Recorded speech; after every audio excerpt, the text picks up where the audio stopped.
Good evening, dear friends, and welcome to Watson's Margins. I'm Edward, glad to have you here for another quiet evening of observation and reflection. Tell me, is there ink on your fingers tonight? Or perhaps a cup of something warm close at hand? These are the hours Watson valued most deeply. Lamplight steady, the day's noise receding, the mind settling at last into honest thought. It is in such stillness that the smallest detail reveals the largest truth. Do subscribe so you never miss a moment in the margin. And now settle in, for as those familiar Baker Street rooms remind us, one must first learn to see before one can ever begin to understand. You'll find the Watson's Margin Spotify channel linked in the description below. Welcome. Chapter 1. A Visitor from Fenbridge. There are mornings in Baker Street which possess a quality of stillness so complete that the very traffic of London seems to have drawn a discreet curtain about our rooms, leaving Holmes and myself suspended in a world apart from the hurrying city below. Such was the morning of the 14th of October, in the autumn of 1898, when the affair which I have chosen to set down under the title of the Altered Parish Record first presented itself to our attention. I had breakfasted early and was settled in my accustomed chair beside the fire, occupied with the morning edition of the Times, while Holmes stood at the window in his mouse-coloured dressing-gown, his long fingers laced behind his back, gazing down upon Baker Street with that peculiar absence of expression which, as I had long since learned, denoted not vacancy but the deepest concentration. A thin autumnal fog clung to the railings below, and the plane trees had shed their last brown leaves onto the damp pavement, where they lay in still, irregular drifts. I had remarked to myself that Holmes had touched neither his breakfast nor his violin that morning, which in my experience meant one of two things. Either some private problem of chemical analysis was turning over in the vast engine of his mind, or, as proved to be the case, he was engaged in that restless waiting which always preceded a period of great activity. I had set aside the newspaper and was filling my pipe when Mrs. Hudson's familiar tread upon the stair announced a visitor. Holmes turned from the window with the instantaneous alertness of a pointer catching a scent. The door opened to admit a slight, sandy-haired man of perhaps 50 years, dressed in the dark and somewhat worn frock-coat of a country clergyman. He carried his hat before him in both hands with a nervous revolving motion, and his face, which was not unhandsome, bore the drawn and sleepless expression of a man who had endured several troubled nights in succession. His boots, I noted, were well polished but heavily muddied at the heel and welt, suggesting a long walk across wet ground that very morning. He paused on the threshold, blinking in the manner of a man unaccustomed to London interiors, his eyes passing first to me, and then, with a certain relief, to Holmes. "Mr. Holmes," said he, in a quiet, controlled voice that carried only the faintest tremor of suppressed agitation, "I am most grateful that you were willing to receive me without notice. My name is Ellery, Reverend Matthew Ellery. I am, or was, until very recently, the incumbent of the parish of St. Cuthbert's, at Fenbridge, in the county of Suffolk." "Pray sit down, Mr. Ellery," said Holmes, gesturing toward the basket chair. "You have come a considerable distance, and the early morning train from Ipswich is not, I believe, particularly well appointed for comfort. Watson, perhaps you would be good enough to pour Mr. Ellery a cup of tea." The clergyman started slightly, as visitors invariably did when Holmes elected to demonstrate his methods, without being asked, but he sat down, accepted the cup I offered, and drew a steadying breath. "You're quite right that I came by train, Mr. Holmes, though I confess I am past wondering at your methods. A mutual acquaintance, Dr. Anstruther of Berry Street, Edmonds, advised me to consult you without delay. He said that if the matter were capable of explanation, you would find it, and that if it were not, no one else would do any better." He paused, set his cup carefully on the table beside him, and clasped his hands. "I fear it is the latter." "Tell me everything," said Holmes, folding himself into his own chair and pressing his fingertips together in that well-known attitude of patient receptivity. "Omit nothing, However trivial it may appear to you, the details which seem most inconsequential are often those upon which the entire matter turns. Reverend Ellery nodded slowly and began his account in the measured, orderly fashion of a man accustomed to addressing a congregation from careful notes. The substance of what he told us was as follows. Sir Lionel Braithwaite, the principal landowner and long-standing patron of the parish of Fenbridge, had been found dead in his study 3 days previously. He was a bachelor of 62 years, a man of reserved but generous disposition, who had served the community with quiet distinction for the better part of 4 decades. His death had not, at first, seemed suspicious. Dr. Caleb Mortimer, the village physician of some 30 years' standing, had examined the body and attributed death to cardiac failure, a verdict which surprised no one acquainted with Sir Lionel's declining health. What had given the Reverend Ellery cause for unease, cause which had deepened with each passing hour until it had driven him at last to Baker Street, was a discovery made on the evening preceding Sir Lionel's death. The parish of St. Cuthbert's possessed, as all English parishes do, a set of registers recording baptisms, marriages, and burials stretching back across the centuries. These records were kept in the vestry, under the guardianship of the incumbent. On that Tuesday evening Sir Lionel had called at the vestry in an unusual state of agitation, requesting the baptismal register for the years 1890 to 1895. Mr. Ellery had provided it without question. Sir Lionel had carried it to the vestry table, examined a particular page for some minutes with the aid of a small magnifying lens he had drawn from his coat pocket, and then had turned to the Reverend with an expression which Mr. Ellery described, after some hesitation, as that of a man who had just confirmed a dreadful suspicion. Sir Lionel had said very little. He had asked only that the register be kept under lock and key and shown to no one until he gave further instructions. He had walked home to the manor that evening. He had been found the following morning, slumped in his study chair, the room undisturbed around him, and the fire burned down to cold ash. And the register itself? Holmes asked, leaning forward very slightly. I examined it the following day, said Mr. Ellery. I am not, I must confess, a man of your powers of observation, but I did notice something. In the entry for the 12th of March, 1893, recording the baptism of a male child, the surname of the child has been altered. The alteration is extremely fine work, Mr. Holmes. Were it not for a certain inconsistency in the depth of the ink, I am not certain I should have detected it at all. The surname is altered, Holmes said quietly. The name, as it now reads, is Thomas Braithwaite, said the clergyman.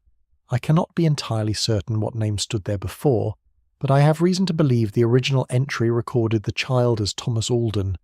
The room was very still. Holmes had not moved, but I observed the faint sharpening of attention about his grey eyes that I knew to be the outward sign of an inward quickening. And since the matter came to light, Holmes said, how have the persons most closely connected with Sir Lionel conducted themselves? The Reverend Ellery shifted uncomfortably in his chair. That is precisely what has brought me here, said he. I mentioned the alteration, in the most general terms, to 3 persons. Miss Braithwaite, Sir Lionel's niece, to Colonel Marchmont, his oldest friend, and to Dr. Mortimer, who was present when I called at the manor to offer my condolences. The reaction of each struck me as, in different ways, excessive. Miss Braithwaite grew pale and changed the subject with barely concealed urgency. The Colonel became brusque to the point of rudeness, and Dr. Mortimer told me rather too firmly that old parish records were full of clerical errors and that the matter was not worth a moment's consideration. Holmes rose from his chair and stood for a moment before the mantelpiece, tapping one long finger against the marble. Then he turned with the sudden decision I knew so well. Watson, said he, I trust your practice can spare you for a day or 2 in the country. We shall take the first available train to Fenbridge. He fixed the clergyman with a steady look. Mr. Ellery, you mentioned 2 facts which I find of singular interest. The alteration was executed with professional care, nearly indistinguishable from the original ink, you said. And Sir Lionel died before he could reveal what the record had told him. Or, to be more precise, He died because of what the record had told him. They are not the same thing at all, and the distinction, I suspect, will prove to be the crux of the entire matter. The Reverend Ellery looked at him with wide, uncertain eyes. I set down my pipe and reached for my notebook, as I have always done when Holmes speaks in that particular tone.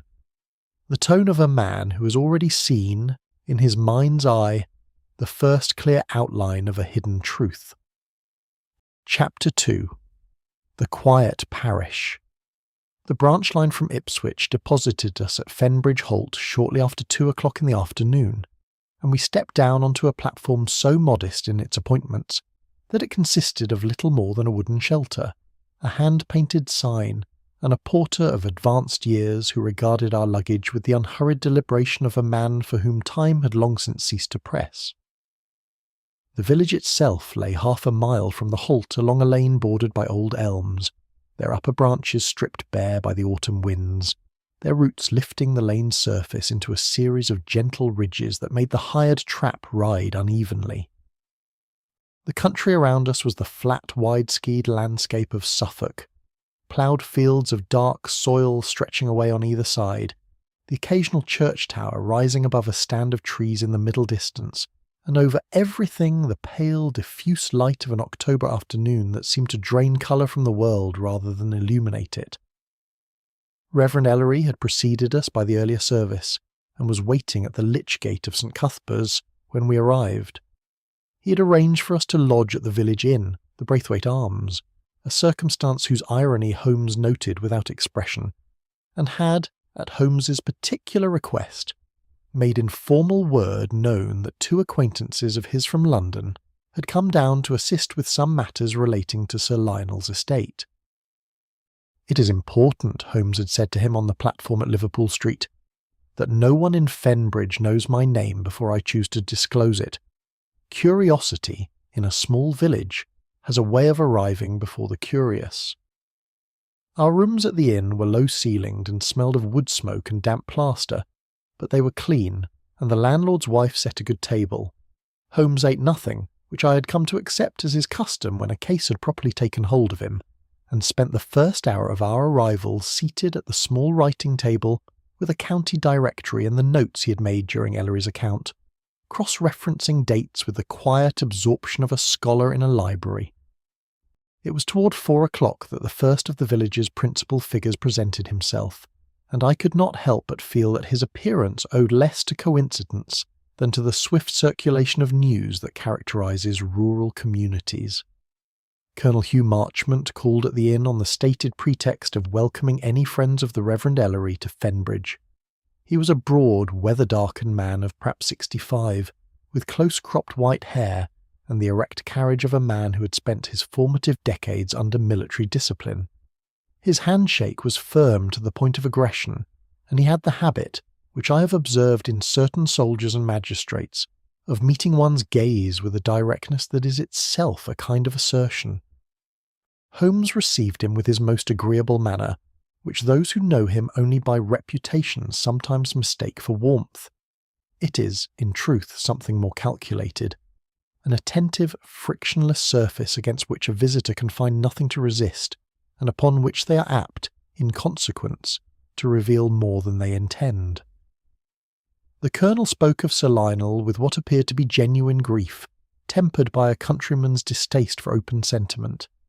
He had known him, he said, for upwards of 40 years. They had shot together, ridden together, sat on the same bench of magistrates for 2 decades. "A sound man," he said, with a finality that closed the subject like a door. "His loss is considerable." Holmes expressed his sympathy and then, with the seamless inconsequence of a man making idle conversation, asked whether Sir Lionel had seemed troubled in the weeks preceding his death. The Colonel's response was immediate and to my ear slightly too composed. He was not in the best of health. The heart, you understand. Mortimer had warned him repeatedly. "Indeed," said Holmes pleasantly. "And was he occupied with any particular matter of business in those last weeks? Estate affairs, perhaps, or parish concerns? Nothing out of the ordinary?" The Colonel set down his glass and rose with the precision of a man concluding a meeting. "Fenbridge is a quiet place, mister."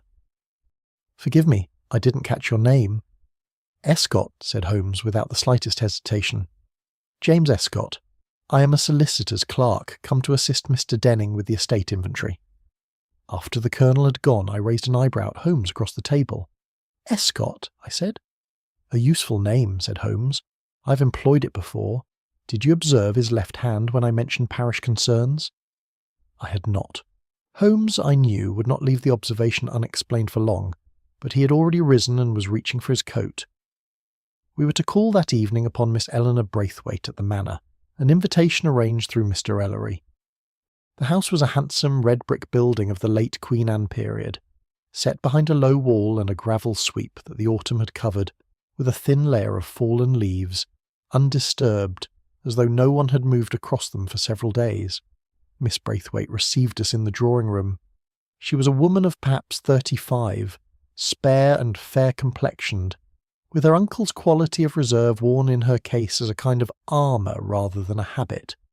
She was composed to a degree that, in the circumstances of recent bereavement, struck me as requiring considerable effort to maintain.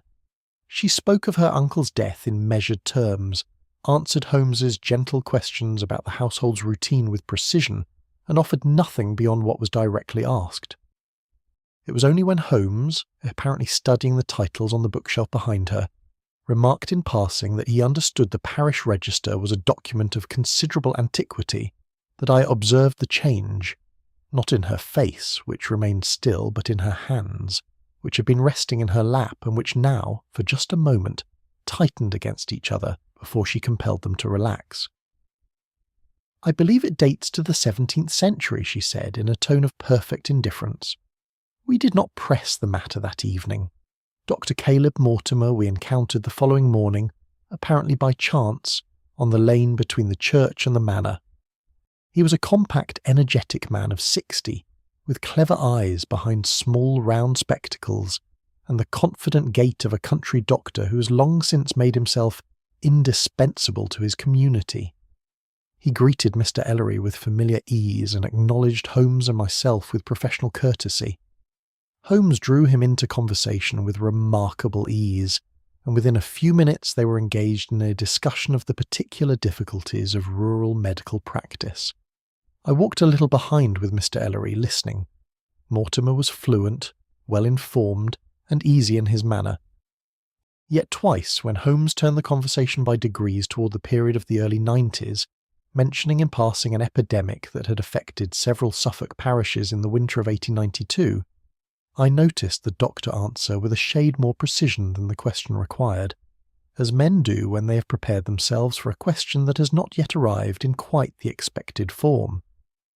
We also called briefly that morning upon Mr. Arthur Denning at his office above the post office, a careful grey-haired solicitor who received us with professional wariness and parted with nothing beyond the most general confirmation that Sir Lionel's estate was in order and that the question of succession presented no complexity. That afternoon, Holmes sat for a long while in silence in our room at the inn, while the light faded from the window and the village settled into its early evening quiet. I had learned, over many years, not to interrupt these interludes. They were not idleness, but the opposite of it. At length he spoke, without turning from the window. "Every person we have spoken to today was in Fenbridge 30 years ago," he said. "Not one of them has volunteered a single detail of that time. Observe, Watson, how thoroughly a community can collaborate in silence, without ever exchanging a word." He rose then, and asked me to accompany him to the vestry. He wished, he said, to examine the parish register before the light was entirely gone. His expression, as we crossed the churchyard in the gathering dusk, was one I recognised. Not satisfaction, and not yet certainty, but the particular stillness of a man who has begun to see the shape of something that the darkness has not yet fully yielded. Chapter 3. Death and Ink. The vestry of St. Cuthbert's was a small, stone-flagged room adjoining the north wall of the chancel, reached through a low oak door that the Reverend Ellery unlocked with a key of considerable antiquity. The air inside carried the particular coolness of a space that receives neither direct sunlight nor regular occupation, cold stone, old leather, and the faint ecclesiastical scent of candle wax that seems to permeate every such room in England, regardless of the decades elapsed since any candle last burned there. Mr. Ellery lit the 2 oil lamps on the central table and withdrew to a respectful distance near the door, while Holmes moved to the shelved alcove along the far wall where the registers were housed. They stood in a row of perhaps 24 volumes, their spines labelled in faded ink, spanning 3 centuries of the parish's recorded life. Holmes did not reach for the register immediately. He stood before the shelf for a full minute, his hands clasped behind him, reading the spines with the careful attention another man might give to the opening pages of a book. "The volumes have been handled recently," he said at last, not turning around. 3 of them, at minimum. The dust on the shelf has been disturbed in a pattern inconsistent with a single removal. Someone has taken down several volumes and replaced them, either in haste or in the dark. Ellery stirred uneasily at the door. "I was not aware of that." "You would not be, unless you were looking for it." Holmes drew on a pair of thin cotton gloves. He had produced them from his coat pocket with the unhurried preparation of a surgeon, and lifted the register for 1890 to 1895 from the shelf. He carried it to the table and set it beneath the nearer lamp. I drew up a stool and positioned myself to observe. Holmes opened the register with the care of a man handling evidence rather than a historical document, turning the pages with his fingertips at the very corners. The entries were handwritten in the copperplate hand of the late incumbent, a Reverend Josiah Pell, whose name appeared on the flyleaf alongside the dates of his service. The ink of the main entries was the warm brown-black of age, consistent throughout. Holmes found the entry for the 12th of March, 1893, and bent low over it with the small magnifying lens he had drawn from his waistcoat pocket.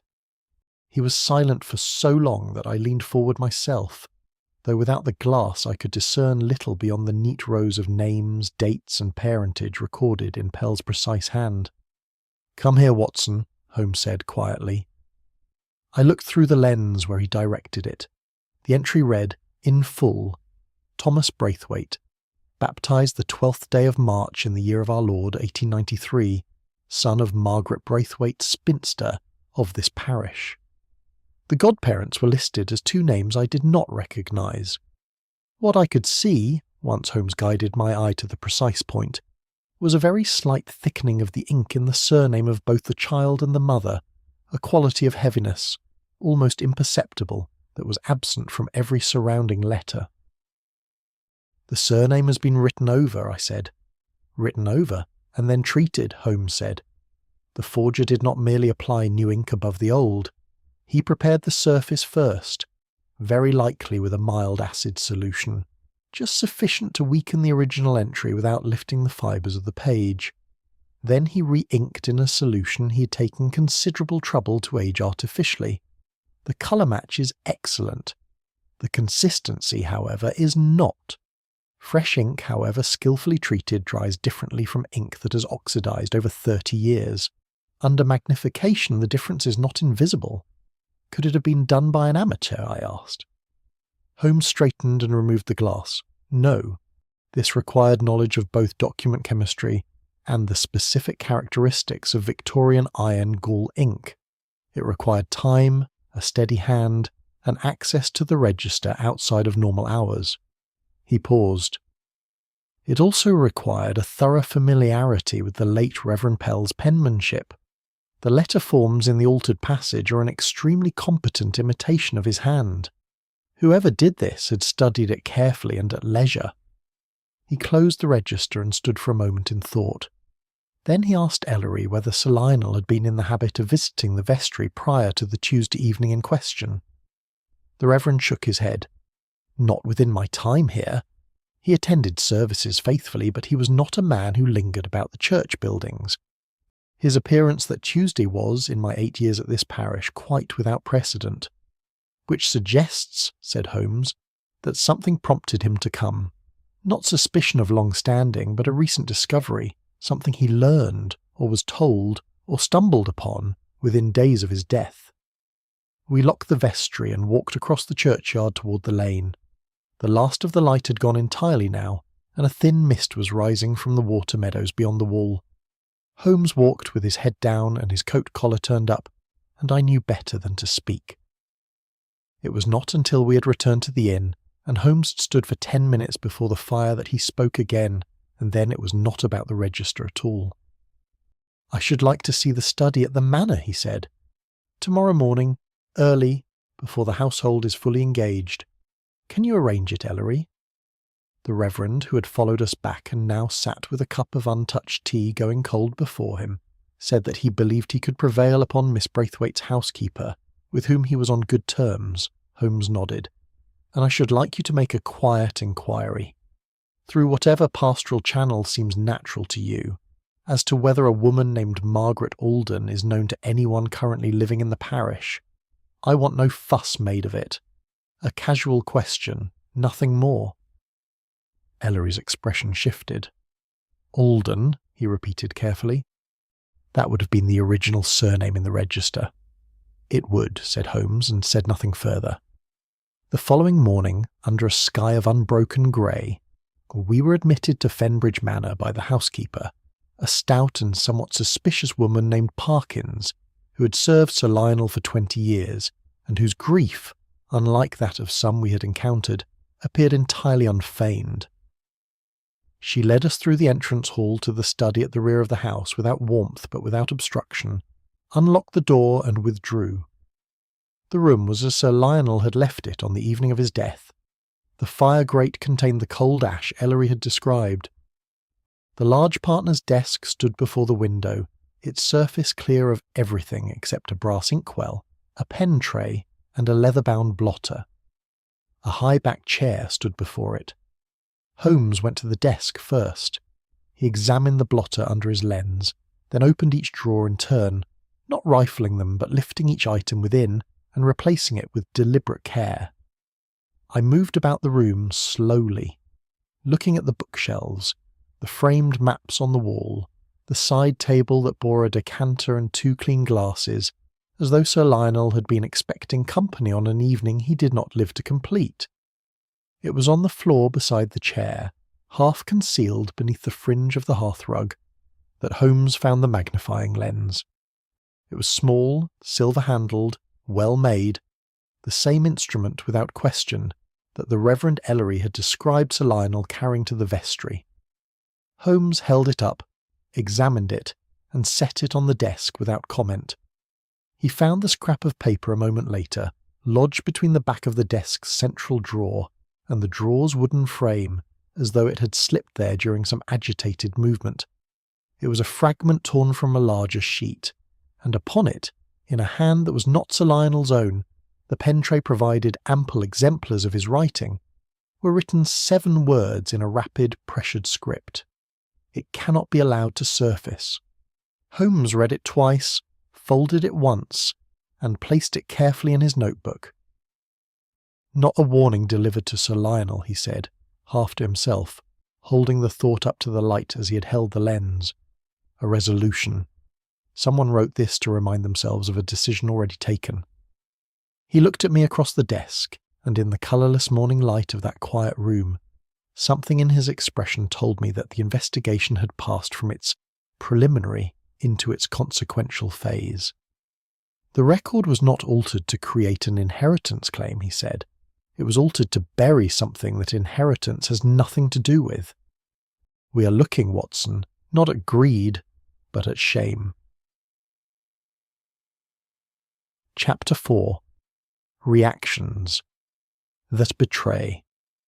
Holmes has always maintained that the most instructive phase of any investigation is not the examination of physical evidence, but the study of human behaviour in the immediate aftermath of concealment.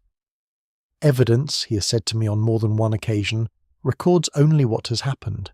The face, the voice, the involuntary movement of a hand, these record what a person fears may happen next. It was with this principle firmly in mind that he set about, on the morning following our examination of the study, the deliberate and systematic business of unsettling the people of Fenbridge. He did not conduct these interviews in any formal sense. There were no summonses, no arranged appointments. no suggestion of official authority. Holmes's preferred method, when he wished to observe rather than interrogate, was to place himself in the natural current of a person's day and allow conversation to develop at its own apparent pace, guiding it by such imperceptible degrees that the subject rarely understood where they had been led until the destination had already been reached. We called on Miss Eleanor Braithwaite at 10 o'clock in the morning, ostensibly to inquire whether there was anything in the study that Mr. Denning's office required for the purposes of the estate inventory. It was a pretext thin enough to see through, but Miss Braithwaite received us with the same careful composure she had displayed at our first meeting, and if she perceived the transparency of our excuse, she gave no outward sign of it. She was seated at a writing desk in the morning room when Parkins showed us in, and she rose to greet us with the measured grace of a woman who had been taught that the management of unwelcome situations was simply another form of household duty. The room was bright, facing south, and the pale autumn sunlight gave her complexion a clarity that made the controlled tension about her eyes and jaw the more visible, not less.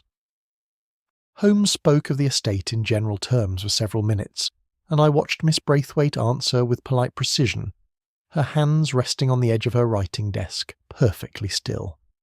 Then Holmes, with the air of a man recalling a minor detail, mentioned that the Reverend Ellery had asked him to convey his respects, and that the matter of the old parish registers would, he imagined, be settled without difficulty once Mr. Denning had reviewed the relevant entries. The change was not dramatic. It would have escaped a less attentive observer entirely. The stillness of her hands ended. The fingers of her right hand drew inward slightly, as though closing around something that was not there, and for just a moment her gaze moved from Holmes to the window and back again with the quickness of a person who has heard a sound in an adjacent room and is uncertain whether to acknowledge it. "I was not aware," she said, "that the parish records had any bearing on the estate." "Very likely none at all," said Holmes cheerfully. "These things must be checked, however, particularly entries from the early 90s, when your uncle's affairs were perhaps somewhat more complicated than they later became." Fear is a word too strong for what crossed her face in the following second, but apprehension is not. She recovered herself almost at once and returned to the subject of the estate inventory, with a determination that itself constituted a kind of reply. Holmes did not press her. Outside on the gravel sweep afterward, I remarked to him that her reaction had seemed to me one of fright rather than grief or indignation. "Precisely so," he said, without breaking stride. A person who had no knowledge of the register's significance would have been puzzled, perhaps mildly curious. A person who stood to benefit from its alteration would more likely have shown relief or calculation. What Miss Braithwaite showed was neither. "She is afraid, Watson, afraid of what the record contains, not of what it might do for her." Doctor. Mortimer we encountered, as arranged by a word from Ellery, at the physician's house on the far side of the green, a comfortable ivy-covered building with a brass plate beside the door and a waiting room that smelled of wintergreen and damp wool. He received us in his consulting room with the expansive cordiality of a man performing ease rather than feeling it, and offered us chairs and, pressing the season, a small glass of Madeira which I accepted and Holmes declined. The conversation ranged over several subjects before Holmes guided it, by way of a discussion of the challenges of rural practice to the question of record-keeping in small parishes. He mentioned with apparent idleness that he had been examining the baptismal registers and found them models of Victorian thoroughness. Old Pell kept immaculate records, Mortimer agreed, with a readiness that I thought slightly too prompt. A most conscientious man. Whatever imperfections the register may contain, I would attribute them to nothing more than the natural inconsistencies of age and handling. It was precisely the reply of a man who had prepared himself to deliver it. Holmes, I noticed, observed it with satisfaction while appearing not to notice it at all. What I observed in the same moment, and what Holmes later confirmed he had seen before I had, was the cuff of Mortimer's right shirt sleeve where it emerged from his jacket as he reached to set down his glass. There was a stain there, small and dark at the inner edge of the linen. Not the brownish smudge of a working physician's incidental contact with iodine or carbolic, but the blue-black mark of ink, the kind deposited by prolonged close work with a pen rather than a casual signature. A doctor of 30 years' practice does not commonly spend his evenings at close-writing work. I filed the observation and said nothing. Holmes asked, almost as an afterthought, whether Mortimer had known a woman named Margaret Alden during his early years in the parish. The effect was immediate and unambiguous. Mortimer's glass, which he had just reclaimed from the table, was set down again with a precision that suggested he did not trust his grip upon it. The clever eyes behind the small spectacles held Holmes's gaze with considerable effort. "The name is not familiar to me," he said. "No matter," said Holmes pleasantly. "She appears briefly in the records of the early 90s and then not at all. A governess, I understand, employed for a short time at the manor. These things are easily overlooked." Mortimer said nothing further on the subject, and Holmes did not invite him to. Colonel Marchmont received us at his own property, Marchmont Hall, that afternoon. He was in the stable yard when we arrived, overseeing the examination of a hunter's foreleg with the focused displeasure of a man interrupted by a problem he considers beneath his management. He acknowledged us with a nod, concluded his business with the groom, and led us into a stone-flagged boot-room that served, evidently, as his preferred setting for conversations he wished to keep informal and brief. He answered Holmes's questions about the estate with military economy. Yes, he had known Sir Lionel for 40 years. Yes, the succession to Miss Braithwaite was entirely in order. No, there had been no irregularity of any kind in Sir Lionel's affairs to his knowledge. Then Holmes said quite quietly, "I believe you knew Margaret Alden, Colonel." The silence that followed was of a particular quality. It was not the silence of a man searching his memory. It was the silence of a man who has been expecting a blow and is determining in the instant of its arrival precisely how to absorb it. "I knew a great many people 30 years ago," Marchmont said at last. "Quite so," said Holmes. "She left Fenbridge, I understand, rather suddenly, shortly after the spring of 1893. People come and go in a village." The Colonel's voice was level, but something behind his eyes had tightened to the point of strain. "I cannot be expected to account for the movements of every domestic servant employed in the neighbourhood 30 years since." Holmes thanked him for his time with every appearance of satisfaction, and we walked back down the avenue of limes toward the village in the early afternoon quiet. "Two possible motives present themselves now quite plainly," I said, turning up my collar against the wind coming off the fields. "They do," Holmes agreed. "And that is precisely what concerns me." I looked at him. "Concerns you?" "A case with two obvious explanations, Watson, is rarely a case with two possible solutions. It is usually a case in which both obvious explanations are wrong, and the truth lies in the place that neither of them illuminates." He walked on a few paces, his breath misting in the cold air. "We are being shown what someone wishes us to see. The question is why they wish us to see it, and what, in consequence, they are taking considerable care to keep us from seeing." He said nothing more until we reached the inn, and I knew better than to press him. Chapter 5. The Past Resurfaces. There are investigations in which Holmes proceeds by the accumulation of the evidence alone, building his conclusions brick by careful brick from the materials observation provides. There are others, rarer, and in my experience more interesting, in which he reaches a point where the physical evidence has yielded what it can, and he turns instead to the reconstruction of human history, working backward through time with the same precision he ordinarily applies to a crime scene. The case of Fenbridge had arrived at that second stage. On the morning of our third full day in the village, Holmes announced at breakfast that he intended to spend the greater part of the day in the church and at the County Records Office in Ipswich, to which he proposed to travel alone on the mid-morning train. He asked me to remain in Fenbridge and to call, in as natural a manner as I could contrive, upon the Reverend Ellery, not for any specific purpose, but simply to be available and observable in the village in the event that our presence had begun to produce the nervous movements it was designed to produce. "I have found," Holmes said, buttering a piece of toast with the domestic deliberateness he occasionally affects when his mind is engaged elsewhere, "that when people in a small community believe themselves to be under scrutiny, they do one of two things. They either become very still, or they begin, quite unconsciously, to communicate with one another. Either condition is instructive."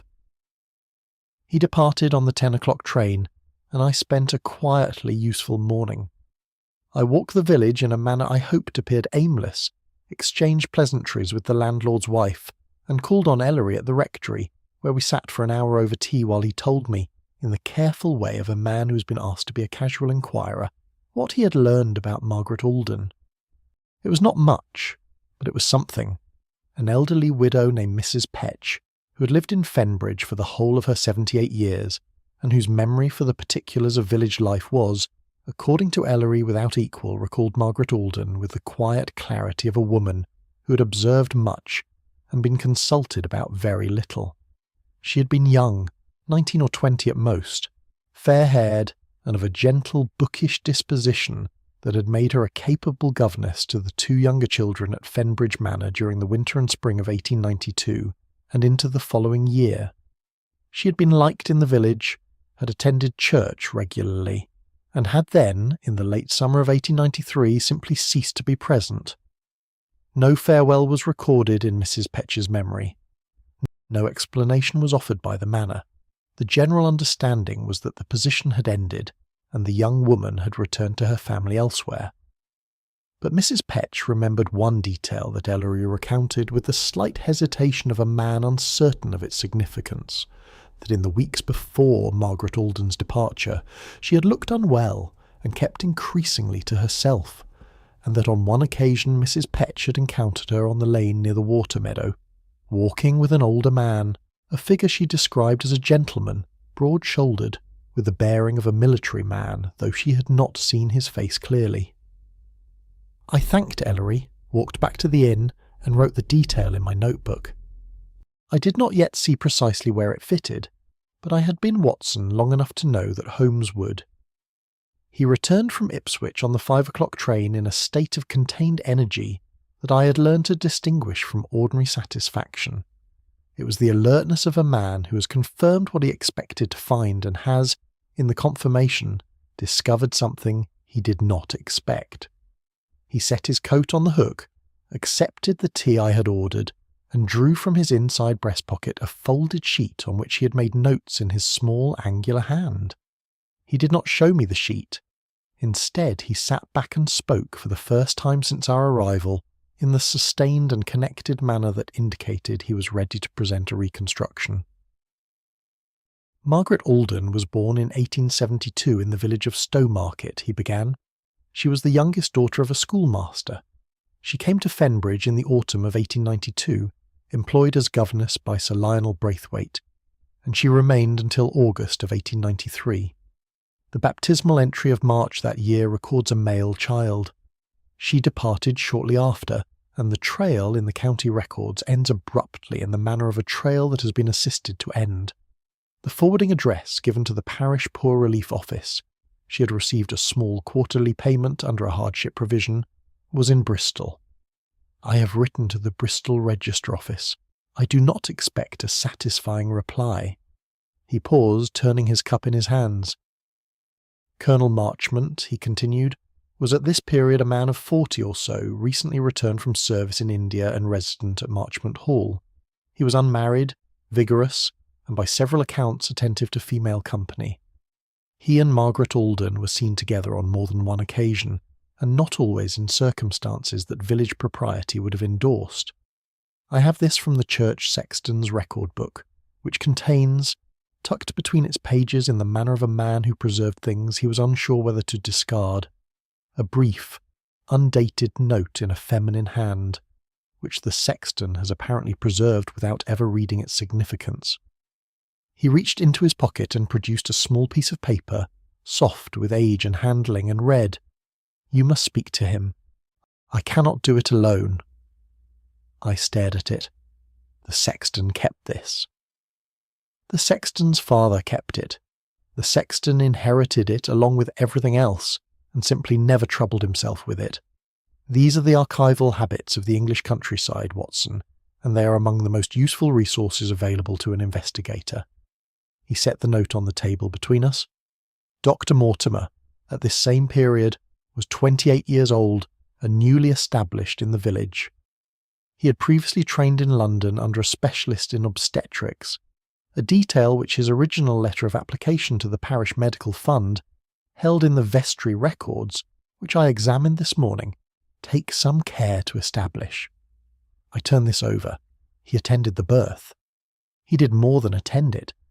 He was the only medically qualified person in the village. Whatever arrangements were made for Margaret Alden's departure, the discretion, the funds, the administrative erasure, Mortimer would have been necessary to all of it. Holmes folded the aged note and set it aside. And Sir Lionel provided the money for her removal. I found 3 entries in the manor household accounts for the summer of 1893, transcribed by the estate manager of the time, recording payments described only as charitable relief, in amounts considerably beyond what that designation typically implied. Then all 3 of them knew, I said. All 3 carried different portions of the same secret. Marchmont was the cause of it. Mortimer managed its immediate consequences. Sir Lionel provided the means of its concealment. Holmes stood and moved to the window looking out at the darkened village green. And the child, Thomas, went with his mother. He was by all accounts entirely removed from Fenbridge, no subsequent trace in the county records. I thought of the scrap of paper in Sir Lionel's desk. He died abroad, according to the outline of things as Mr. Ellery understood them. That is one possibility, Holmes said. He turned from the window and his expression was not the one I expected.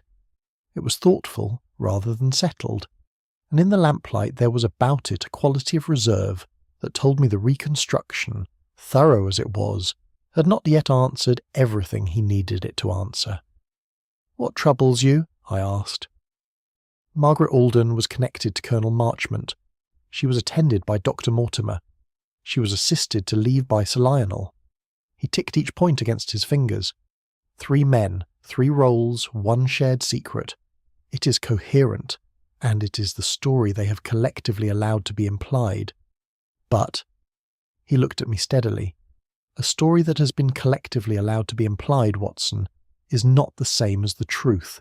Somewhere in the structure of what I have just described there is a seam, and I have not yet found where it runs. He sat down again and reached for his pipe, and the room settled into the particular thinking silence which I had long since learned to inhabit without disturbance. Chapter 6. The Hidden Burden. I have observed, across many years of accompanying Holmes upon his investigations, that his silences are not uniform. There is the silence of initial assessment, brisk and temporary, which lasts only as long as it takes his eye to move across a room, and his mind to register what it contains. There is the silence of active reasoning, during which he is as unreachable as a man in deep water, and which may last an hour or a day. And there is a third kind, rarer, and in certain ways more unnerving, which is the silence of a man who has reached a conclusion but is not yet ready to trust it, who turns it over and over in his mind like a coin whose markings he can read but whose provenance he has not yet established. It was this third silence that occupied Holmes for the better part of that evening, and which had not entirely lifted when I came down to breakfast the following morning to find him already seated, his pipe unlit beside him, 3 sheets of his own notes spread across the table in an arrangement I recognised as his working method, when he was examining the internal consistency of a theory. He looked up when I sat down, and I saw at once that something had shifted. "I have been thinking about the register," he said, without preamble. "I had supposed as much. Not about the alteration itself, which I believe I understand well enough, about what the alteration is designed to accomplish." The surname Alden was changed to Braithwaite. He pressed 2 fingers against the relevant sheet of notes. On the face of it, the implication is plain that the child Thomas, recorded at baptism as the son of Margaret Alden, was in fact, or was intended to appear, connected to the Braithwaite family, a natural child perhaps of Sir Lionel himself, given the surname of his line. Which would have implications for the estate, I said. So it would appear a natural son, if acknowledged and provided for, might under certain instruments of settlement have a claim upon the estate, or at minimum a claim that could be raised to complicate the succession. Holmes shook his head slowly. But consider the direction of the alteration, Watson. The name was not changed to suggest a connection in Sir Lionel's favour. It was changed to suggest a connection that would reflect upon Sir Lionel's past conduct. Whoever altered that register was not trying to benefit from the Braithwaite name. They were trying to attach a scandal to it. I set down my cup. You're saying the alteration was made to implicate Sir Lionel? To implicate Sir Lionel as the father of an illegitimate child? Yes. To create, in the historical record, a version of events in which any future examination of the register would point toward Sir Lionel rather than toward the true father. Holmes picked up his pipe, considered it, and set it down again. If the child or the child's descendants were ever to pursue any inquiry, the register as altered would direct them towards Sir Lionel. The actual father's name would not appear anywhere in the official record. The implications settled upon me gradually, as they have a habit of doing in Holmes's company.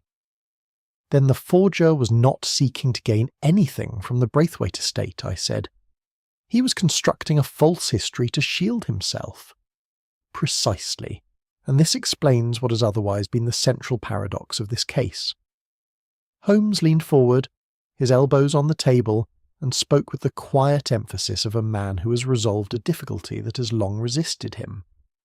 Why would Sir Lionel examine the register and be disturbed by what he found if the alteration had been made in his favour?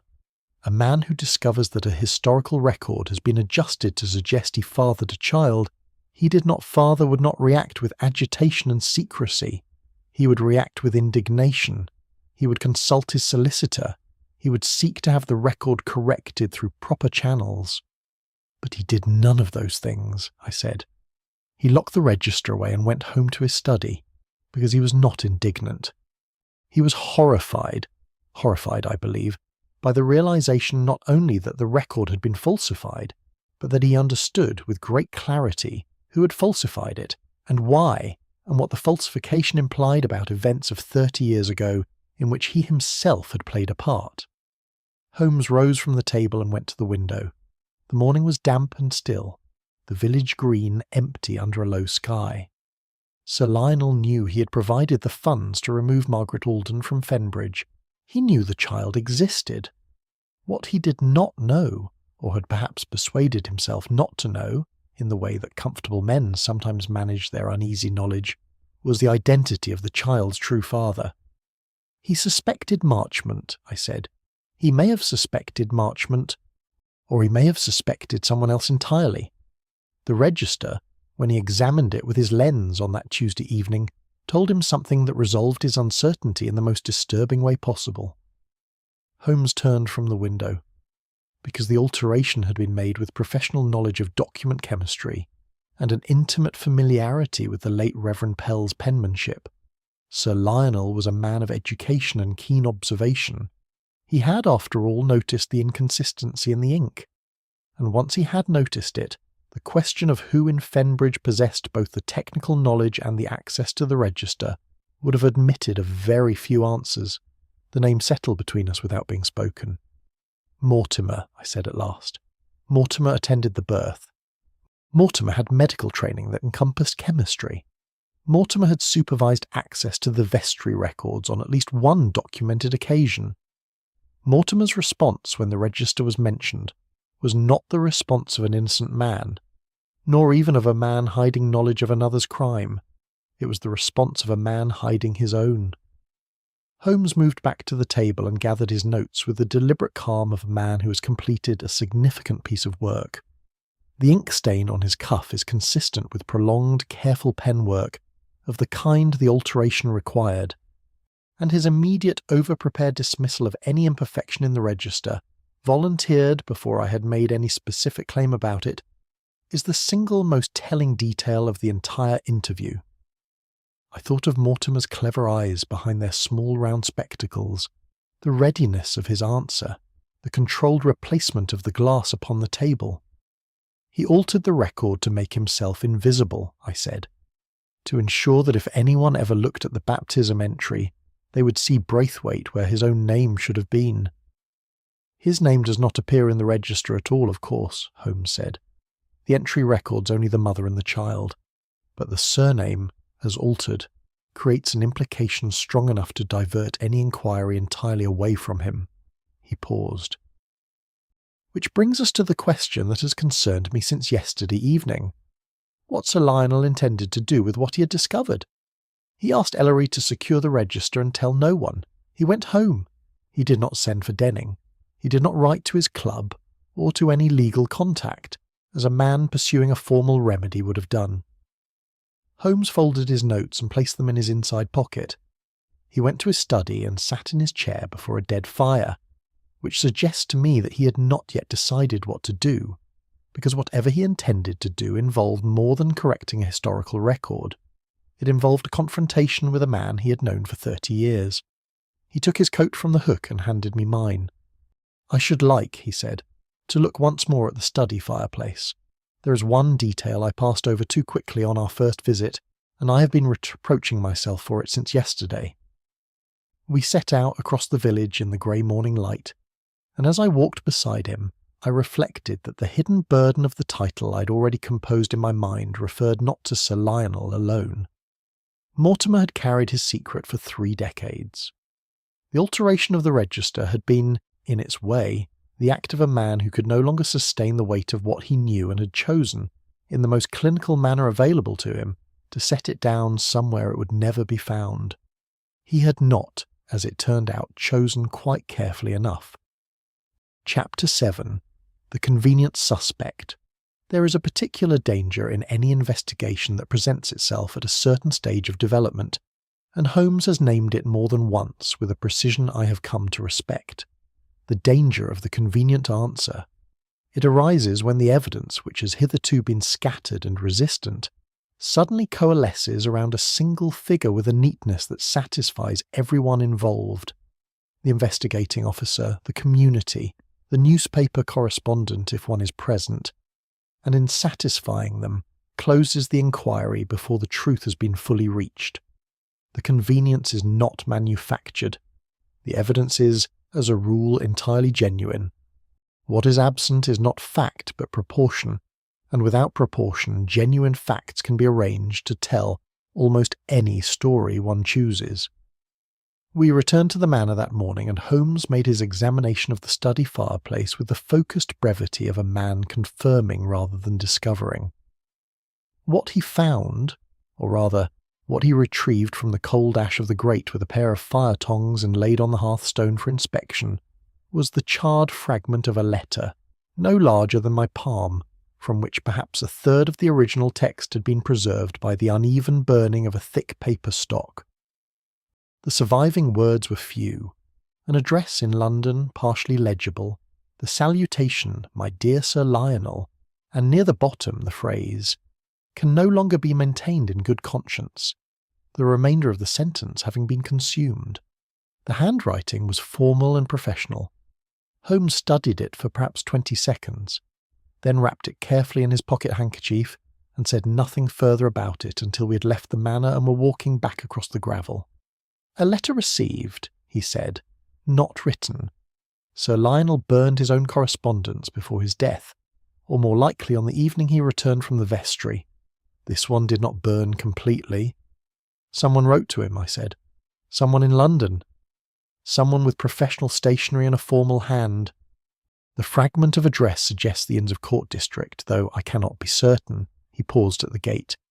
"It is possible that Sir Lionel did not come to the register on his own initiative at all. It is possible he was directed there."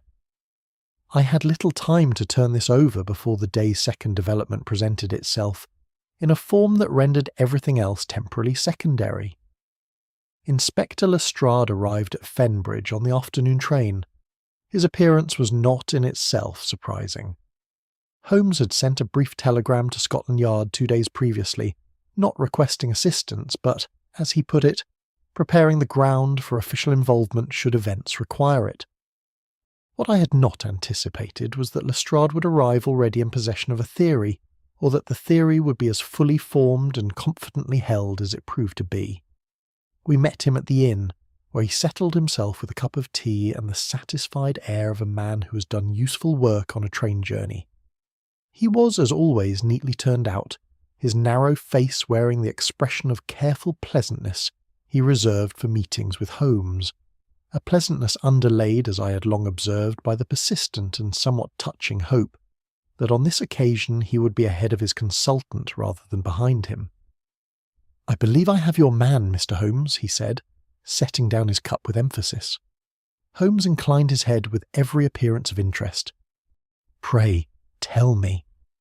Lestrade had, it emerged, spent the journey reviewing the preliminary notes that the local constable had provided to the yard upon Reverend Ellery's first report of the suspicious circumstances surrounding Sir Lionel's death.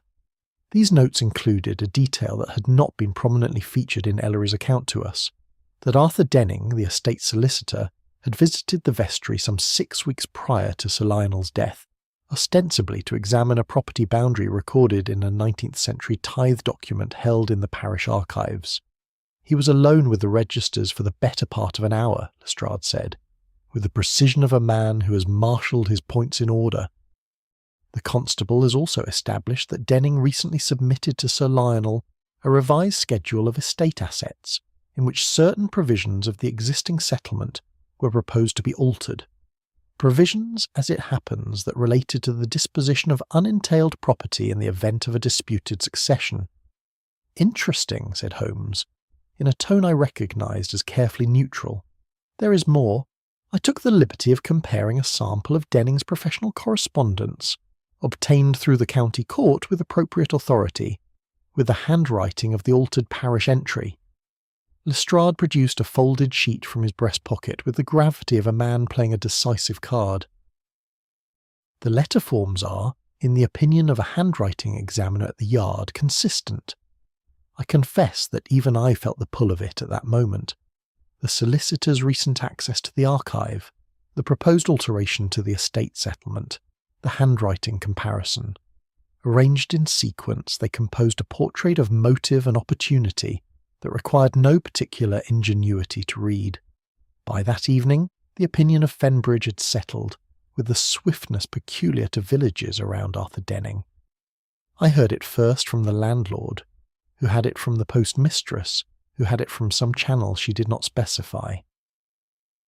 The constable, emboldened by Lestrade's arrival and the apparent solidity of the evidence, had called on Denning that afternoon to ask certain formal questions, and Denning, a grey-contained man not accustomed to being questioned about anything, had answered with a rigidity that his interlocutors had interpreted as guilt, and that I privately suspected was simply the reaction of a man of legal training confronted with the procedural impropriety of an informal police interview.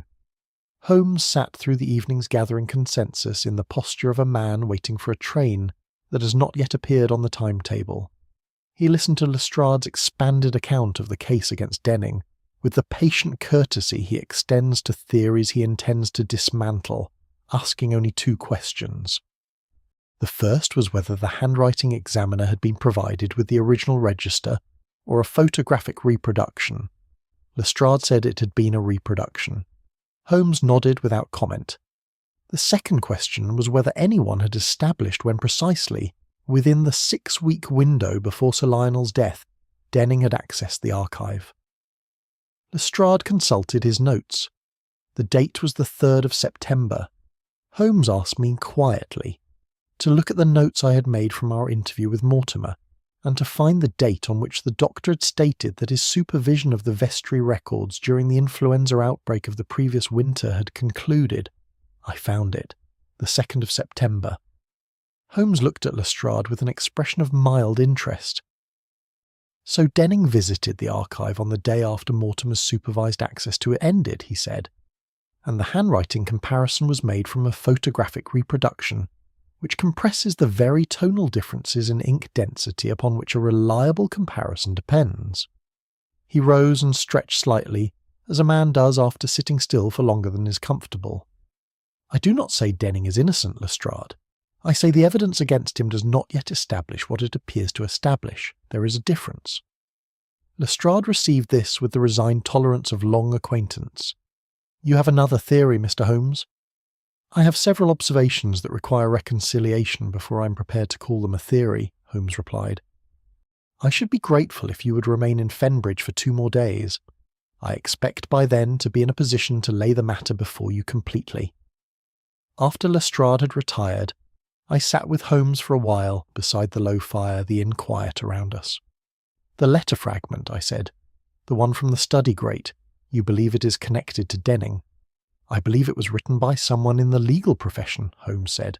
Whether it was written by Denning or to Denning or about Denning is a question I cannot yet answer, but I intend to answer it. He looked at the fire. The convenient suspect is never the right answer, Watson, but he is frequently the right lever. Whoever arranged the evidence to point toward Denning did so because they understood that a solicitor with access and motive would satisfy inquiry and close it. They were counting on exactly what has occurred this evening. He said nothing more and the fire burned lower, and I sat thinking about the difference between a man who is guilty and a man who has been made to look it. Chapter 8. Holmes tests the theory. Holmes borrowed the use of the inn's small back kitchen on the pretext of a domestic requirement, a fiction which the landlord's wife accepted without curiosity, and which allowed Holmes to spend the better part of the following morning conducting, in conditions he described as barely adequate, a series of chemical analyses that would have been more properly at home in his Baker Street laboratory. He had sent to Ipswich the previous evening for certain reagents, which arrived by the early carrier, and he had obtained through Reverend Ellery's patient intercession the parish register itself, carried to the inn under Ellery's personal supervision, and returned to the vestry the moment Holmes had completed his work upon it. I was permitted to observe, though not to assist. Holmes's methods at the bench are as precise and as private as his methods at a crime scene, and the role he assigns me on such occasions is that of intelligent witness rather than collaborator. I sat on a stool by the door and watched him work in the thin morning light from the kitchen window, his sleeves rolled to the elbow, his movements economical and unhurried. He worked first with the register, examining the altered entry under several different preparations of light and solvent, testing the chemical composition of the ink at the margins of the falsified passage with the delicacy of a physician taking a pulse. He spoke occasionally, not to me but to himself, in the half-voiced manner of a man sorting through the implications of what his hands are finding before his mind has finished processing them. At length he set the register aside and turned to the collection of writing samples he had assembled over the preceding days. These comprised, as he had explained to me the previous evening, exemplars drawn from every practicable source, Denning's professional correspondence, which Lestrade had obtained, and which Holmes had borrowed on the stated grounds of handwriting comparison, a sample from Mortimer's medical record book, provided by the doctor himself during a call Holmes had made on the pretence of discussing a minor question about Sir Lionel's final medical history, Colonel Marchmont's letters to the parish vestry committee, preserved in the vestry files, and the late Sir Lionel's own estate correspondence. He tested each in turn against the ink composition he had isolated from the altered entry in the register. I watched his expression and learned from it, as I have always done. There was the calm of initial procedure. Then, at a certain point in his examination of one of the samples, there was a very slight stillness, not surprise, which Holmes rarely permits himself, but the quality of confirmation that differs from surprise in being expected, and yet retains its own satisfaction. He did not announce the result immediately. He completed the remaining samples with the same systematic attention, wrote 3 lines in his notebook, and only then straightened, rolled down his sleeves and turned to me. The ink used to make the alteration in the parish register, he said, shares its chemical signature with the ink in Dr. Mortimer's medical record book, not merely the same manufacturer's formulation, of which there are several dozen in common use, the same batch, the same minor impurity in the iron sulfate content, a slightly elevated ratio that produces a marginally cooler tone in the dried ink, that distinguishes this particular supply from the standard commercial product. You can establish that with certainty, I asked. With sufficient certainty to satisfy me, and with enough documented methodology to satisfy a court if it comes to that. He picked up Denning's correspondence and examined it briefly. Denning's ink is of a different composition entirely. It is the standard legal stationer's preparation, as regular as one would expect from a solicitor of orderly habits. There is nothing in his writing materials that connects him to the alteration. I let out a slow breath. The case against Denning, which had seemed so solid in Lestrade's presentation, had been built, as Holmes had suspected, upon foundations that did not survive precise examination. The handwriting comparison from a photographic reproduction, unreliable at the best of times. The timing of his vestry visit, which placed him there the day after Mortimer's own access had concluded. And now the ink, which told its story with the impartiality of chemistry rather than the partiality of circumstantial arrangement. Holmes poured water from the kettle over his hands at the stone sink and dried them with the methodical care of a man who respects his instruments. There is one further matter, he said, without turning around. The register was removed from the vestry archive on a previous occasion. Ellery mentioned it in passing during our first conversation, and I noted it without then understanding its significance. During the influenza outbreak of last winter, when the vestry was used briefly as a distribution point for medical supplies, Dr. Mortimer supervised the temporary movement of several archive volumes to prevent damage from damp. The register in question was among them. He turned now, drying the last of the water from between his fingers. It was in Mortimer's possession, under the authority of pastoral emergency, for 11 days. 11 days, I said. Sufficient time. More than sufficient. He would not have needed a fraction of it. The alteration itself, with proper preparation, could be accomplished in an evening. The preparation, the aging of the ink, the study of Pell's hand, would have required rather longer, and would most plausibly have been conducted before the opportunity for physical access presented itself. He set down the towel. Mortimer spent the winter of last year in possession of a motive, a method, and a plan. The influenza outbreak gave him his moment. The register was returned in March, and I would stake a considerable sum that the alteration had been made before it left his hands. I thought of the 11 days, and of Mortimer in his comfortable surgery, bent over his desk in the evenings with a magnifying glass and a pen, practising the curves of a dead vicar's copper plate by lamplight. The patience of it was, in its way, more troubling than any sudden act of violence could have been. Holmes collected his materials and restored the kitchen to its ordinary condition with the tidiness he always observed in other people's spaces. Then he sat down across from me at the kitchen table with his notebook open. "The question that remains," he said, "is not who altered the register. I'm satisfied on that point. The question is what occurred in Sir Lionel's study on the evening of his death, and whether the law will be able to reach it. You believe Mortimer was there. I believe Sir Lionel summoned him, or that Mortimer, understanding what Sir Lionel had discovered, presented himself without being summoned. The two things are, from the perspective of what followed, functionally equivalent." Holmes looked at his notes. Sir Lionel was not a young man, and his heart was known to be compromised. A confrontation, the exposure of a deception that had stood for 30 years, the implication of conduct that reached back to a young woman's ruin and removal, would have placed him under severe physiological strain. Mortimer, as his physician, would have known this. "Would have known it better than anyone," I said quietly. "Quite so." Holmes closed his notebook. Whether the confrontation was intended to produce the result it produced, or whether Mortimer found himself the unexpected beneficiary of a heart that gave way under pressure he had deliberately applied, that is a distinction the law will weigh, and which I confess I find, on reflection, less clear than I should like it to be. He was quiet for a moment, and in the silence the sounds of the village outside the kitchen window were very ordinary. A cart on the lane, a dog, the distant note of the church clock marking the half-hour. "Lestrade will not be pleased," I observed. Lestrade is never pleased when the obvious answer proves to be wrong, Holmes said, rising. He will be considerably less pleased when I tell him that the case he has assembled against Denning must be set aside entirely, and that the man he should be looking at is the most respected physician in the parish. He took his coat from the hook by the door. But he is a conscientious officer, and when I lay the evidence before him, he will follow it. That is all one can ask.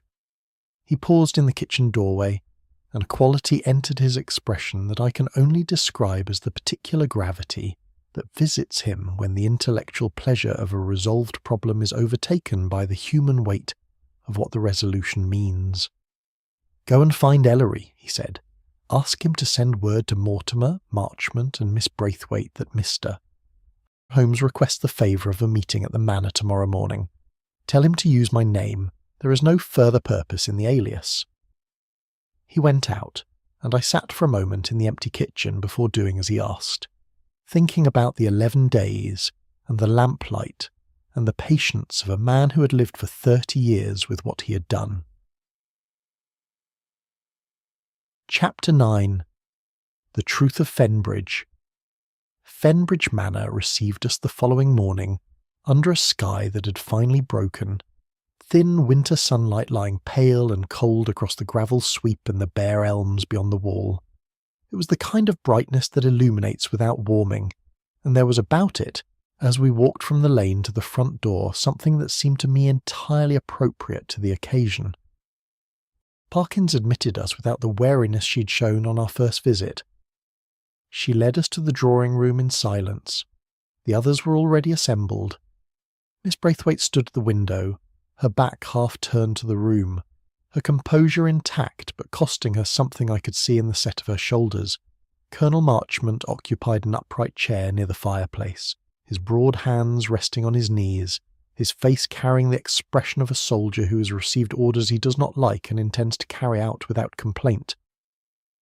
Dr. Mortimer sat slightly apart from the others on a small sofa near the bookshelves, his round spectacles catching the light from the window, his hands perfectly still in his lap.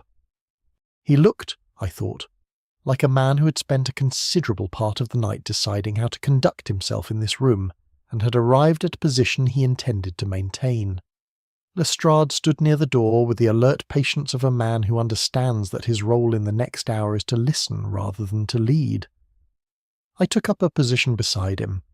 Holmes moved to the centre of the room and remained standing, and the quiet that followed his entry was the particular quiet of people who have agreed, without consultation, to let someone else speak first. "I am obliged to you all for coming," Holmes said. He spoke without theatricality, in the even, considered tone he uses when he's decided that the facts themselves will carry sufficient weight. "I shall be as brief as the truth allows, which is not, I'm afraid, very brief.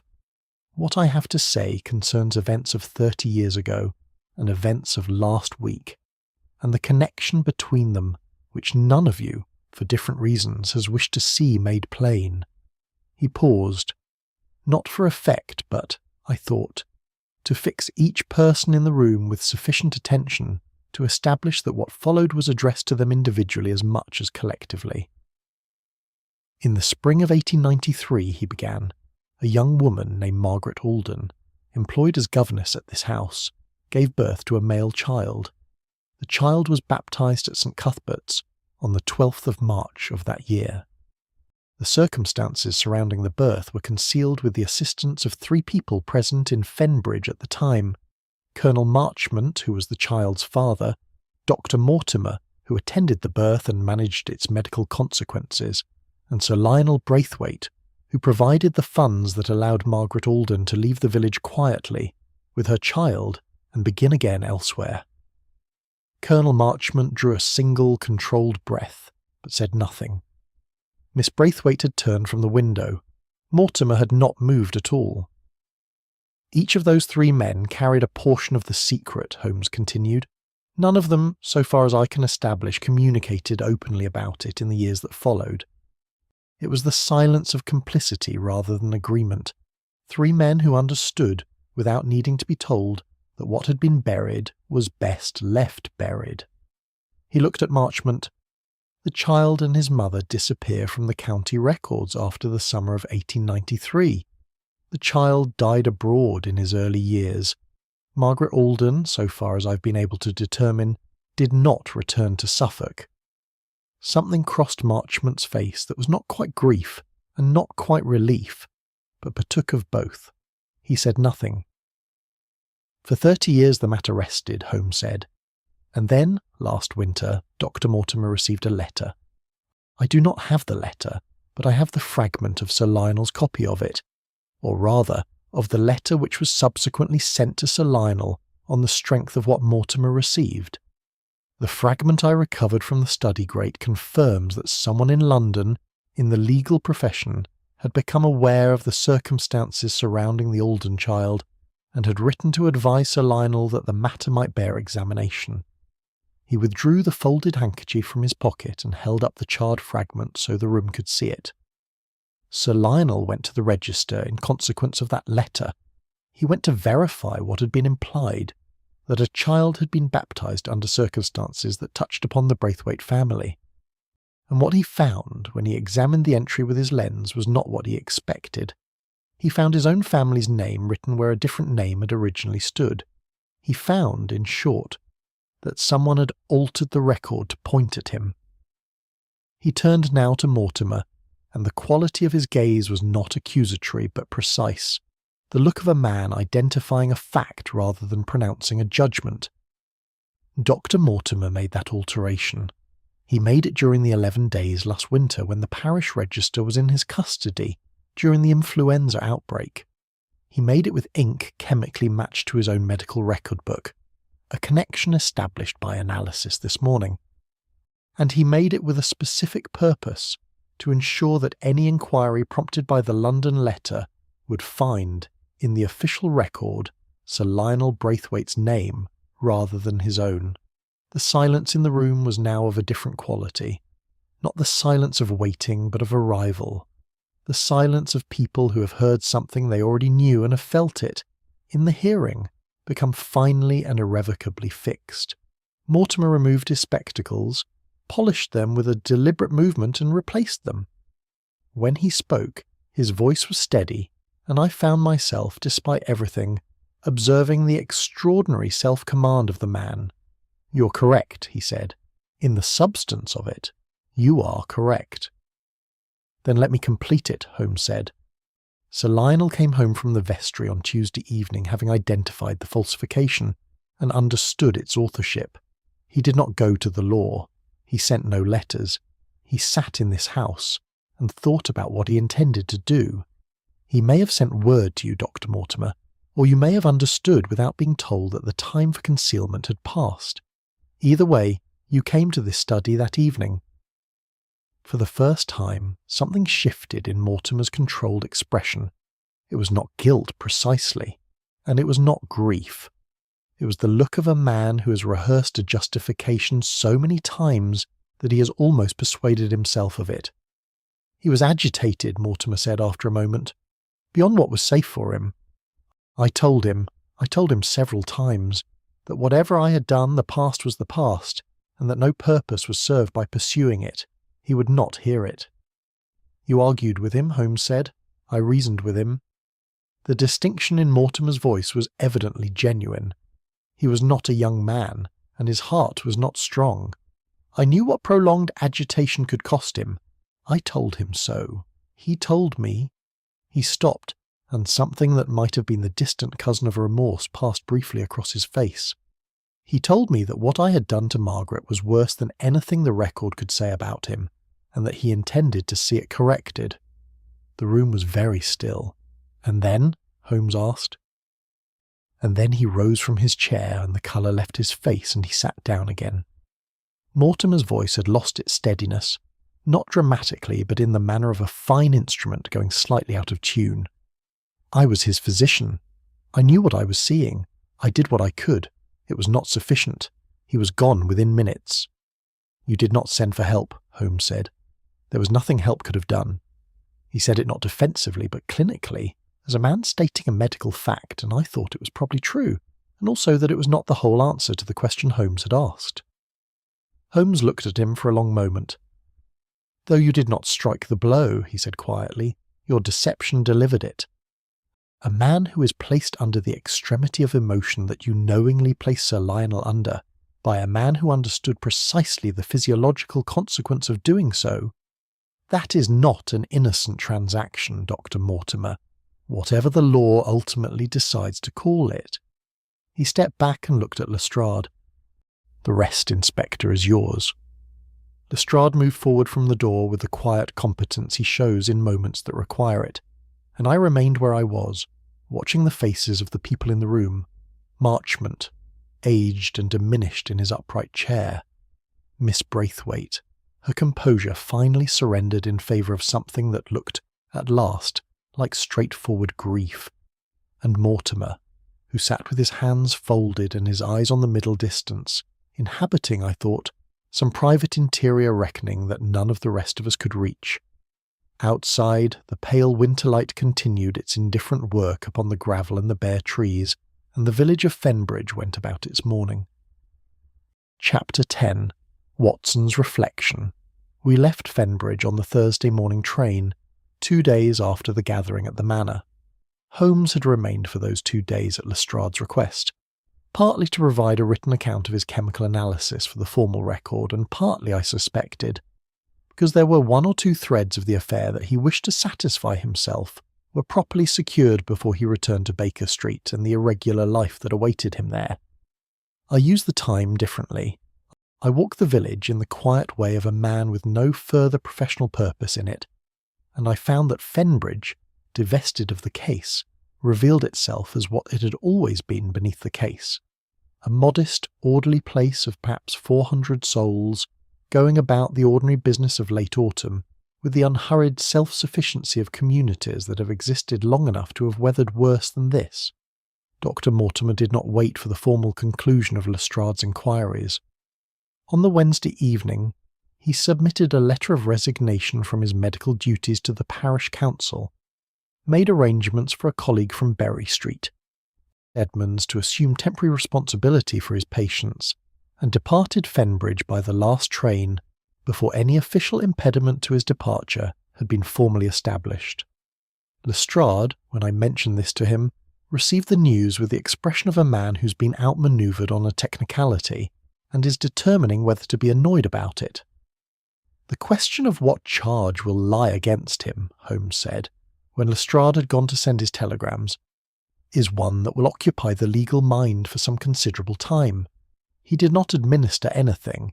He did not lay a hand upon Sir Lionel. He conducted a conversation that he had reasonable professional grounds to believe might prove injurious to a man whose cardiac condition he understood better than any other person alive. Whether that constitutes criminal culpability or merely a moral one is precisely the kind of question that courts find simultaneously fascinating and inconclusive." "And the forgery?" I asked. "That is cleaner. The alteration of a legal record is an offence not susceptible to ambiguity, and the chemical evidence is sufficient to establish it. Whether Mortimer is found and prosecuted for it will depend upon where he goes and how long the law's attention remains engaged." Holmes looked out of the inn window at the lane beyond. "I have given Lestrade everything he needs. What he does with it is his affair." He said it without indifference, but with the particular detachment he maintains toward the legal consequences of his investigations, which he regards as a separate discipline from the investigation itself, governed by different rules and answerable to different standards of proof. The truth, for Holmes, is the terminus. What the law subsequently does with the passengers is another railway's business. The morning of our departure brought a change in the weather, the low grey ceiling of the preceding week finally lifting to reveal a sky of pale, washed blue, and the village in the early light had a clarity that its autumnal dampness had obscured. I breakfasted alone, Holmes having been up since before dawn engaged in correspondence, and I took a last cup of tea at the window, watching the lane and thinking about the case in the reflective way I do when Holmes is not present to redirect my thinking into more productive channels. Miss Braithwaite I had seen briefly the previous afternoon, when she called at the inn to leave a note of thanks for Holmes, which he received, read, and set on the mantelpiece without comment. She'd composed herself back into the contained, precise woman of our first meeting, but something in the composition was different, not weaker, but less defended, as though the removal of a long-standing uncertainty, however painful its resolution, had made certain interior fortifications unnecessary. Mr.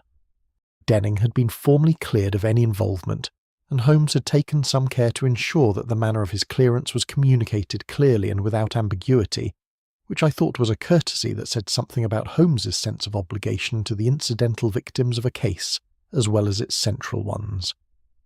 Colonel Marchmont Thiem did not see again. He had returned to Marchmont Hall on the morning after the gathering and had sent no word. I thought about him occasionally during those last 2 days. A man of 65, upright and military and silent, carrying across the decades the knowledge of what he had caused, and the relief perhaps of knowing that the record of it was finally and this time honestly closed. Whether his silence in the 30 intervening years had been cowardice or a form of self-imposed penance was a question I found I could not answer and eventually stopped attempting to. On the platform at Fenbridge Halt, while we waited for the branch line train that would return us to Ipswich and the London connection, Reverend Ellery came to see us off. He was a different man from the nervous, sleepless figure who had arrived at Baker Street 10 days previously. There was about him the quiet steadiness of a man who has discharged a difficult duty and can now return his attention to the ordinary work his vocation requires. He shook Holmes's hand with genuine warmth, and mine with what I read as sincere gratitude, and said that he hoped the parish would, in time, find its equilibrium again. Parishes are resilient, Holmes observed. They have by their nature considerable practice at absorbing the revelation that human beings are not what they appear. Ellery smiled at this, and the train arrived and we were presently in our carriage, and the flat Suffolk fields were moving past the window in the strengthening morning light.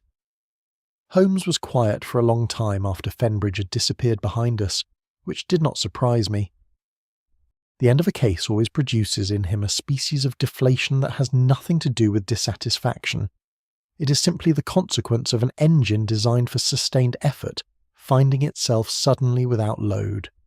He sat back in the corner of the carriage with his eyes half closed, and I opened my notebook and began organising my record of the case, while the material was still arranged freshly in my memory. It was somewhere between Stowmarket and Ipswich that he spoke, his eyes still on the window. "You are writing it up," he said. It was not a question. "I think the public may find it instructive," I said. "The technical detail of the ink analysis alone. The public," said Holmes, "will find the ink analysis entirely incomprehensible, and will skip it in favour of the emotional disclosures. They always do." He was quiet for a moment. "You may tell them, however, that the oldest ink is not always the most honest." I wrote that down. We reached Liverpool Street in the early afternoon and took a cab through the familiar grey clamour of London, which received us with its customary indifference. Baker Street in the October afternoon had the comfortable aspect of a place that has waited with good humour for one's return, and Mrs. Hudson had lit the fire and left cold meats and bread on the table, with the reliable thoughtfulness that I have long since ceased to take for granted. Holmes stood before the mantelpiece for a while, his pipe unlit in his hand, in the posture of a man not quite ready to resume his ordinary existence. I poured 2 cups of tea and sat in my accustomed chair and waited. "The past, my dear Watson," he said at last, turning from the mantelpiece with the sudden decisiveness of a man who has completed a private deliberation, "is never truly buried. It merely waits for a careful eye and an honest record." I looked at him across the firelit room, and if the record itself has been dishonest, then the careful eye must work rather harder. He finally lit his pipe, and the familiar smell of his tobacco filled the room, and something in the set of his shoulders relaxed by one precisely calibrated degree. Mortimer understood documents well enough to alter one. He did not understand that the evidence of alteration is inseparable from the act itself. Every falsification carries within it, for the trained observer, the signature of its maker. He might have destroyed the register. He chose instead to trust in the imperfection of other people's attention. He settled into his chair opposite me, and the fire shifted, and outside in Baker Street the London afternoon went about its inexhaustible business.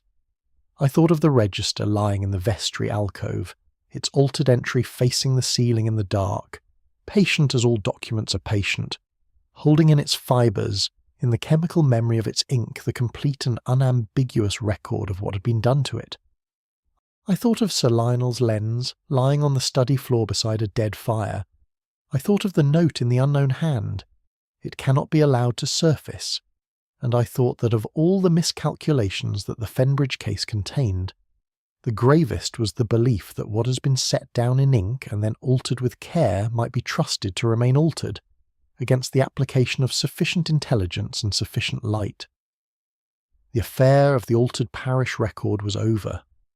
Holmes reached for his violin, and I opened my notebook, and the autumn afternoon settled around us with the comfortable permanence of things restored to their proper order.